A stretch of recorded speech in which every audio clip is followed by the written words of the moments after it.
नमस्कार दोस्तों, stock market studies में फिर से एक बार आपको बहुत बहुत स्वागत है। तो आज मैं फिर से आपके सामने कुछ इंपॉर्टेंट कंपनी का अपडेट शेयर करूंगा और इस वीडियो के अंदर आपको जितने सारे कंपनीज के बारे में जानकारी मिलेगा वो सारे कंपनीज की इंफॉर्मेशन एज एजुकेशन पर्पस में आपके साथ में शेयर करने वाला हूँ। तो चलो देख लेते हैं कौन सा कंपनी है इस वीडियो के अंदर। फर्स्ट जो कंपनी है जिसके बारे में चर्चा करूँ उसका नाम है IRFC, Indian railway finance corporation. देखिए इस कंपनी के ऊपर इतने दिनों तक जो बिजनेस चला था वो तो ठीक ठाक ही था। अभी मुझे लगता है थोड़ा सा बिजनेस में थोड़ा सा चेंजिंग देखने को मिलेगा, क्योंकि कंपनी खुद बता रहा है कि इन एक बात मैं सबसे पहले कहना चाहूंगा कि कोई भी एनबीएफसी हो, मतलब नॉन बैंकिंग फाइनेंशियल जो कंपनी है, जो कस्टमर को लोन बांटते हैं तो उस लोन से इंटरेस्ट कमाकर बिजनेस चलाते हैं। तो उस तरीके से जो इतने सारे फाइनेंस कंपनी है वो सारे के सारे फाइनेंस कंपनी में डिफॉल्ट मतलब जो एनपी है वो आपको देखने को मिल जाते हैं, मगर आईआरएफसी के ऊपर एनपी आपको देखने को नहीं मिलेगा। अभी कहेंगे सर ऐसा क्यों? क्योंकि देखिए आईआरएफसी जो लोन प्रोवाइड करते थे वो सारे के सारे गवर्नमेंट को लोन प्रोवाइड करते थे, मतलब सारे के सारे गवर्नमेंट कंपनी, और वो भी रेलवे गवर्नमेंट कंपनी को लोन प्रोवाइड करते थे। अभी जहाँ पे रेलवे कंपनीज के ऊपर लोन हमेशा कंटिन्यूसली टाइम टू टाइम मिल ही जाता था, इसका मतलब 100% उसको मतलब फंड रिफंड मिलता था। अभी कंपनी के ऊपर थोड़ा सा दिक्कत आने का चांसेस है। क्यों? क्योंकि एक रिपोर्ट के माध्यम से बताया जा रहा है कि आईआरएफसी ने अभी जो 100% रेलवे गवर्नमेंट को लोन दे रहा था, अभी कुछ परसेंटेज वो प्राइवेट कंपनी को भी लोन के हिसाब से देंगे। अभी जब भी प्राइवेट इन्वॉल्व हो रहा है तो यहाँ पे खतरा तो बनेगा, क्योंकि प्राइवेट सेक्टर खुद के प्रॉफिट के लालच में प्रॉफिट बढ़ाने के कारण और बहुत सारे डिसीजन ले लेते हैं, और डिसीजन ज्यादा लेने के कारण प्रॉफिट कंपनी का प्रॉफिटेबिलिटी है वो घट जाते हैं। इसके चलते कंपनी बाद में कर्जे को वो रीपेमेंट नहीं कर पाता और डिफॉल्ट भी हो जाता है। जैसे बहुत सारे एग्जांपल्स है, जैसे यस बैंक भी हो गया था, जैसे आज वोडाफोन आइडिया भी है। इस तरीके से बहुत सारे एग्जांपल है जो एक टाइम बहुत शानदार था, आज कंपनी कुछ गलत डिसीजन के कारण आज कंपनी का हालत खराब हो चुके हैं। तो कहने का मतलब है कि आईआरएफसी के ऊपर अभी तो फिलहाल के लिए सिचुएशन ठीक है, फ्यूचर में अच्छा भी हो सकता है। अभी देखना बाकी है वो कौन सा कैटेगरीज कंपनी को वो लोन प्रोवाइड करते हैं। ऐसे नहीं कि वो छोटे मोटे कंपनी को लोन प्रोवाइड करेंगे, ऑब्वियसली बड़े कंपनी को लोन प्रोवाइड करेंगे, जिससे कंपनी का लॉस होना और कंपनी का डिफॉल्ट होने का चांसेस बहुत कम देखने को मिलेगा। तो कंपनी का जो क्वार्टरली रिजल्ट है, फाइनली वो रिजल्ट आ चुके हैं। कंपनी अच्छा खासा सेल्स इस बार भी किया, और मैं पहले ही बोल चुका हूँ कंपनी को ऑपरेटिंग प्रॉफिट मार्जिन देखिए 100%। इसका मतलब यहाँ पे कोई फंड रिफंड ना आने का कोई चांसेस ही नहीं है। अभी तक 100% पैसा वापस आ रहा है, और उसके चलते कंपनी की जो प्रॉफिटेबिलिटी है वो 1700 करोड़ के इस बार घट के हो चुके 1500 करोड़। तो यहाँ पे थोड़ा सा चेंजिंग देखने को मिला, और मुझे लगता है जिस तरीके से चेंजिंग हुआ है उस चेंजिंग के बेसिस में कंपनी का अच्छा खासा यहाँ पे प्रॉफिटेबिलिटी जो ग्रोथ है वो भी लगातार बढ़ते जा रहा है। अभी सबसे इंपॉर्टेंट पॉइंट क्या है एज ए इन्वेस्टर? तो इन्वेस्टर के बारे में चर्चा करूं तो एफआईडीएस पब्लिक हर किसी के पास इन्वेस्टमेंट है। अभी छोटा मोटा इन्वेस्टमेंट इंस्टीट्यूशन के पास क्यों है? क्योंकि प्रोमोटर के पास 86% होल्डिंग है। अभी सेबी के रूल्स के हिसाब से 75% के ऊपर होल्डिंग किसी भी लोगों के पास नहीं होना चाहिए। अगर मैं यही चीज के बारे में बात करूं तो प्रोमोटर एफएसडीएस के पास अच्छा खासा होल्डिंग्स आपको देखने को मिलेगा। अभी प्रोमोटर के पास अभी कितना होल्डिंग है? 86% के आसपास होल्डिंग यहाँ पे देखने को मिला है, और 86% के आसपास होल्डिंग जो है वो देखा जाए तो 75% अगर होल्डिंग कंपनी को करना पड़े तो करीबन करीबन 11% के आसपास होल्डिंग को बेचना पड़ेगा। जब इतने परसेंटेज बेचेंगे तो शेयर में एक करेक्शन देखने को मिलेगा, और मुझे लगता है उसी टाइम में एफएस और डीएस क्वांटिटी को ऐड करेंगे। तो अभी सिचुएशन के हिसाब से बात करूं तो कंपनी की जो सिचुएशन है वो कुछ इस तरीके से देखने को मिला। फिलहाल के लिए सिचुएशन ऐसे है, बाद में क्या होगा वो तो आपको बाद में ही पता चलेगा। तो इस कंपनी के जो लास्ट कुछ वीडियोस का डिलीवरी का डेटा दिखा दूं तो कंपनी का और अच्छा खासा डिलीवरी क्वांटिटी नहीं देखने को मिलेगा। सिर्फ 30 to 20% के आसपास ही डिलीवरी है। अभी इस कंपनी के जो चार्ट पैटर्न्स के बारे में चर्चा करूं तो जिस तरीके से यहाँ पे धमाका परफॉर्मेंस हुआ था, यहाँ पे शोल्डर कम हेड कम शोल्डर बना, ब्रेकआउट हुआ, टारगेट भी हुआ, फिर से एक रेंज क्रिएट किया, उस रेंज को ब्रेकआउट किए, फिर से एक एंटी बना और टारगेट हुआ। फिलहाल के लिए जो सिचुएशन है मैंने आपको ये भी मेंशन किया कि एक रेंज क्रिएट हुआ है।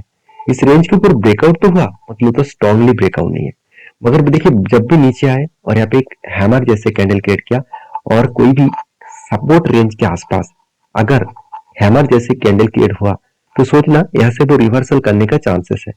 अभी कंपनी का जो सिचुएशन है, अभी थोड़ा सा मार्केट प्रेशराइज में है, तो इसलिए थोड़ा सा करेक्शन मोड में है। अगर मार्केट फिर से रिकवरी करे तो इसका फिर से ग्रोथ देखने को मिल जाएगा।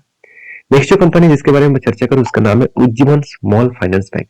देखिए उज्जीवन स्मॉल फाइनेंस बैंक एक देखा जाए तो एक फाइनेंस बैंक है, और मतलब एक स्मॉल फाइनेंस बैंक है, और इस कंपनी के ग्रोथ जो है वो लगातार बढ़ते चले जा रहे हैं।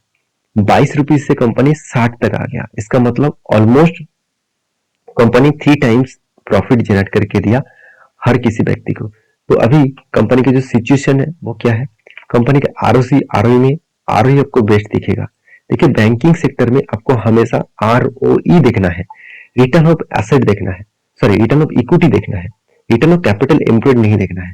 तो रिटर्न ऑफ इक्विटीज के अंदर आपको सब कुछ दिखेगा, वहां पे आपको परसेंटेज अगर ज्यादा दिख रहा है तो ठीक ठाक है। प्रोमोटर के पास होल्डिंग्स भी है, और सबसे मजेदार बात यही है कि कंपनी क्वार्टरली जो रिजल्ट पब्लिश किया वो आज तक की सबसे हाईएस्ट रिजल्ट है। सेल्स का मामले में बात करूं तो 993 से करीबन 1300 करोड़ के आसपास सेल हुआ। एक्सपेंस को कंट्रोल किया, इंटरेस्ट भी पेमेंट किया, सब कुछ पेमेंट करने के बाद कंपनी के हाथ में जो प्रॉफिट आया वो 294 करोड़ के आसपास है। पिछले बार 294 करोड़ था, इस बार बन चुके हैं 328 करोड़ के आसपास। इसका मतलब company year of year basis को बीट किया, और क्वार्टर ऑफ क्वार्टर को भी कंपनी बीट किया। इसका मतलब हर दिशा में कंपनी यहाँ पे सारे डिटेल्स को बीट कर पाए। तो मैं यही कहूंगा कंपनी के जो ग्रोथ है वो ग्रोथ अलग लेवल में हो रहा है। अभी सबसे जो बेस्ट पॉइंट मुझे लगा, कंपनी के जो एनपीए एक टाइम 3% के आसपास चला गया था, वो आज घट के हो चुके हैं 0.09 के आसपास। तो कंपनी के जो इन्वेस्टर है उसके बारे में चर्चा करूं तो प्रोमोटर से लेकर एफआईडीएस पब्लिक हर किसी के पास इन्वेस्टमेंट जरूर दिखेगा। हाँ, इंस्टीट्यूशन थोड़ा सा स्टेक बेचा और पब्लिक के पास भी होल्डिंग है। तो इंस्टीट्यूशन तब बाय करेंगे जब इसका ग्रोथ और भी ज्यादा धीरे धीरे करके अपटेन में होगा, तब इसके ऊपर बाई और भी क्वांटिटी ऐड कर देंगे। क्योंकि पहले इसके ऊपर कोई भी होल्डिंग नहीं था। कब होल्डिंग नहीं था? जब कंपनी का हालत भी खराब हुआ था। और मैंने आपको बार बार बोला हूं कि कंपनी का सिचुएशन जब खराब होता है तब हर कोई इंस्टीट्यूशन उसके ऊपर निवेश नहीं करता है। जब सिचुएशन धीरे धीरे करके अच्छा खासा देखने को मिलता है तब हर कोई इस कंपनी के ऊपर इन्वेस्ट करने के लिए तैयारी कर लेते हैं। और लास्ट कुछ फ्यू डेज का इसका डिलीवरी का डेटा दिखा दूं तो देखिए एक एवरेज लेवल का 27% 30% के आसपास डिलीवरी देखने को मिला है। अभी चार्ट पैटर्न के हिसाब से बात करूं तो मैंने एक आपको लेवल मेंशन करके दिया था, कुछ इस तरीके से थे, शोल्डर कम हेड कम शोल्डर बना था। फाइनली ब्रेकआउट हुआ, ब्रेकआउट कंफर्म भी हुआ, और इसका टारगेट था करीबन 58% के आसपास, और रुपीस था 54 के आसपास। तो वो टारगेट इजीली अचीव किया। उसके बाद देखिए यहाँ पे रिटेस्टमेंट किया और फिर से वो वापस जा रहा है। तो मुझे लगता है थोड़ा सा यहाँ पे चेंजिंग अपडेट जरूर दिखेगा, और मुझे लगता है इस सिचुएशन के हिसाब से आपको आगे बढ़ना चाहिए, कंपनी के ऊपर फोकस रखना चाहिए। फिलहाल के लिए कोई भी एंट्री मत लेना, क्योंकि कंपनी आज इतने जर्नी करने के बाद, इतने बड़ा जर्नी करने के बाद यहाँ पे कुछ टाइम यहाँ पे बिताना चाहिए। अगर टाइम बिताने के बाद अगर ब्रेकआउट करे तब कुछ डिसीजन और प्लान जरूर बनेगा। तो नेक्स्ट जो कंपनी है जिसके बारे में चर्चा करूं उसका नाम है पॉलीकैब इंडिया। और वीडियो अच्छा लग रहा है तो प्लीज एक लाइक कर दीजिएगा। और हाँ, अभी तक आपने डीमैट अकाउंट ओपन नहीं किया तो नीचे लिंक दिया गया है, उस लिंक से अकाउंट ओपन कर सकते हैं, और उस लिंक से आप अकाउंट ओपन करेंगे तो एक्स्ट्रा बेनिफिट आपको जरूर मिलेगा। तो पॉलीकैब इंडिया लिमिटेड के बारे में चर्चा करूं तो कंपनी की जो ग्रोथ है वो लगातार बढ़ते जा रहा है। अगर इस कंपनी की जो परफॉर्मेंस के हिसाब से सेक्टर वाइज अगर बात करूं तो कंपनी का मार्केट कैप इतना बड़ा है, बाकी जितने सारे कंपनीज है उसको पॉलीकैब के आसपास पहुंचना भी इतना आसान नहीं लगेगा, क्योंकि पॉलीकैब का मार्केट कैप 77,000 करोड़ के आसपास है। उसी तरीके से अगर केईआई इंडस्ट्रीज के मार्केट कैप देखूं तो 22,000 करोड़ के आसपास देखने को मिला। अभी सारे चीजों को देखूं तो कंपनी के कुछ इस तरीके से सिचुएशन देखने को मिला है। तो कंपनी के जो परफॉर्मेंस है उस हिसाब से कंपनी का ग्रोथ बहुत शानदार है, आरओसी आरओई बेस्ड है, पी रेशियो भी ठीक ठाक है, और कंपनी का देखा जाए तो डेप्थ कम है, एकदम जीरो है। इन प्रोमोटर के पास होल्डिंग्स भी है, अच्छा खासा इनकम भी है, हाथ में कैश भी शानदार है, और कंपनी इस बार जो रिजल्ट आया वहां पे भी कंपनी धमाका कर बैठे। 3,300 करोड़ से बढ़ के हो चुके 4,200 करोड़, ऑलमोस्ट 1,000 करोड़ के आसपास सेल्स को इंक्रीज किया। एक्सपेंस को भी मेंटेन करने के बाद कंपनी की जो प्रॉफिटेबिलिटी है 270 करोड़ से बढ़ के हो चुके 430 करोड़। इसका मतलब यहाँ पे भी प्रॉफिटेबिलिटी कुछ अलग लेवल में देखने को मिला। अभी अजय इन्वेस्टर के बारे में चर्चा करूं तो प्रोमोटर से लेकर एफआईडीएस पब्लिक हर किसी के पास इन्वेस्टमेंट दिखेगा। और जब भी यहाँ पे पिछले क्वार्टर की तुलना से इस बार कंपनी के ऊपर अच्छा खासा एफएस ने होल्डिंग को इंक्रीज किए थे, तब भी एक अंदाजा लग गया था कि हाँ कंपनी के ऊपर कुछ बड़ा होने का चांसेस है, कुछ धमाका इस बार रिजल्ट आपको देखने का चांसेस है। मैं पहले भी वीडियो बनाकर आपको शेयर किया था और मैंने आपको ये बताया था कि कंपनी के ऊपर अपकमिंग जो रिजल्ट आने वाला है उस रिजल्ट कुछ अच्छा खासा देखने को मिल सकता है। तो फिलहाल के लिए जो सिचुएशन है वो मैं आपके साथ डिस्कशन कर चुका हूँ सर। एक ही चीज आपको जरूर देखना चाहिए, कंपनी का फिक्स्ड एसेट कितना है और कंपनी का रिजर्व कितना है। देखिए रिजर्व लगातार बढ़ते चले गए और पहले जो कंपनी का कर्जा 800 साढ़े 800 करोड़ के आसपास हुआ करता था, आज वो घट के हो चुके करीबन 200 करोड़। तो कंपनी का फिक्स्ड एसेट भी बढ़ा और उस हिसाब से कंपनी का एज ए इन्वेस्टर सब कुछ यहाँ पे इन्वेस्टमेंट भी देखने को मिला, अच्छा खासा कंपनी के ऊपर इन्वेस्टमेंट भी करके रखा है। तो रही बात इस कंपनी के डिलीवरी के डेटा के हिसाब से बात करूं तो कंटिन्यूसली डिलीवरी जो उठा जा रहा है 40 से 50% के आसपास डिलीवरी देखने को मिला है। अभी चार्ट पैटर्न के हिसाब से बात करूं तो एक रेंज क्रिएट हुआ, उस रेंज के बाद यहाँ पे ब्रेकआउट किए और एक लंबा जर्नी हुआ, फिर से रेंज क्रिएट किया, ऊपर गया, उसके बाद देखिए रिट्रेसमेंट करके कंटिन्यूसली इस तरीके से वोलेटिलिटी काम कर रहा है। तो जब भी कोई सिचुएशन ना बनता है तब तक कोई भी एंटी नहीं लेता और फिलहाल के लिए कोई भी एंटी लेवल्स बनने से पहले कोई cup with handle patterns, reversal head and shoulder patterns बनने दीजिए। यहाँ पे मुझे लगता है यहाँ पे कुछ इस तरीके से सिचुएशन बन सकता है। यहाँ पे जो पैटर्न है इस पैटर्न्स कंप्लीट कर सकते हैं, यहाँ पे कफ विथ हैंडल पैटर्न्स कंप्लीट करे और उसके बाद ब्रेकआउट करे तो मैं जरूर यहाँ पे एंट्री लूंगा और आपके साथ भी मैं शेयर करूंगा कि सिचुएशन किस लेवल तक जा सकते हैं। तो नेक्स्ट जो कंपनी है जिसके बारे में चर्चा करूं उसका नाम है इमामी लिमिटेड। तो इमामी लिमिटेड आप सभी जानते हैं ये एक पर्सनल केयर एफएमसीजी सेक्टर के ऊपर बिलोंग करते हैं। तो कंपनी के ऊपर अच्छा खासा क्वार्टरली जो रिजल्ट है वो अच्छा खासा देखने को मिला था। इस बार कंपनी का सेल्स भी ग्रोथ हुआ और उस हिसाब से कंपनी का प्रॉफिटेबिलिटी भी सेम टू सेम लेवल में ग्रोथ हुआ। इसी के कारण में कंपनी के बोर्ड ने एक बहुत बड़ा अनाउंसमेंट किया, वो है कंपनी का बोनस देने का, सॉरी कंपनी डिविडेंड देने का। तो कंपनी 15 तारीख को आपको डिविडेंड देंगे और वो भी 4 रुपीज करके।